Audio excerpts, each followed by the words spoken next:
Once you've mastered the floating scale, you are now ready to do 360-degree movement.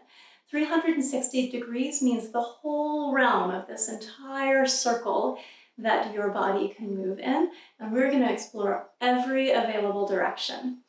So the first step, of course, was the floating scale, where you learned to shift your weight back and forth from one foot to another and have that sort of like snake-like or S-shaped movement with your spine. So now we're going to go further with that. I'm going to rest my bow on the string, maybe with a little weight so that it doesn't move very far. All of this is going to let me kind of explore all of those movements without actually making a sound yet. So what can I do with my body? I can turn all the way to the left, all the way to the right, so I'm just twisting at this point.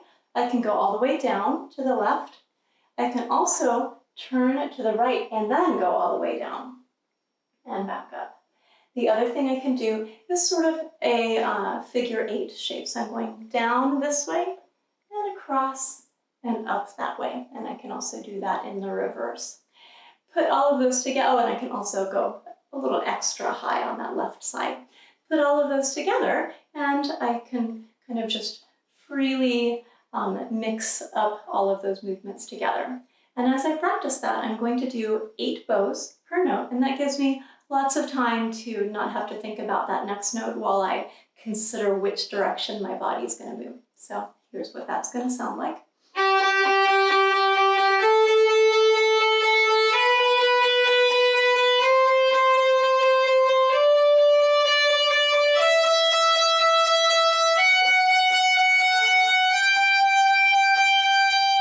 Now, don't worry if it doesn't sound great the first time you do it. It's not going to sound great the first time you do it because you're adding a new skill onto that scale. You're not used to thinking about the movement of your body while playing. So give yourself room for it to be kind of messy in the beginning.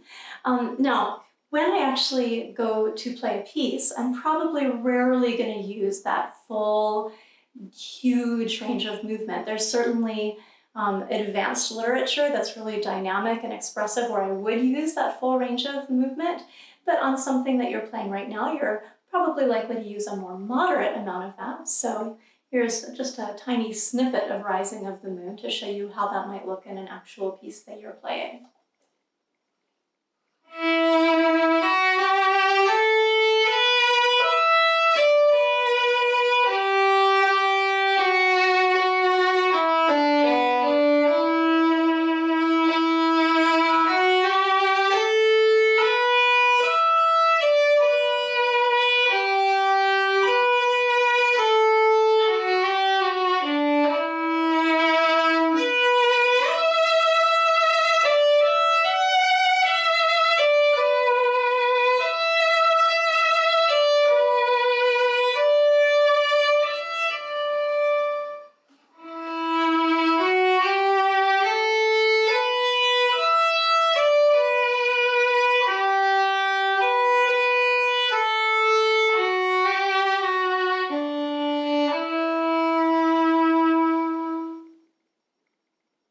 And you can see I also brought my knees into that, so that's going to become a part of it as well.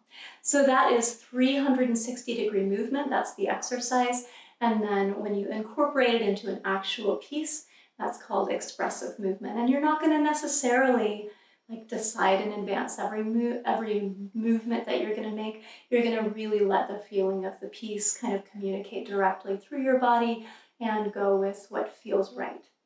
So I hope that you enjoy exploring that new way of playing.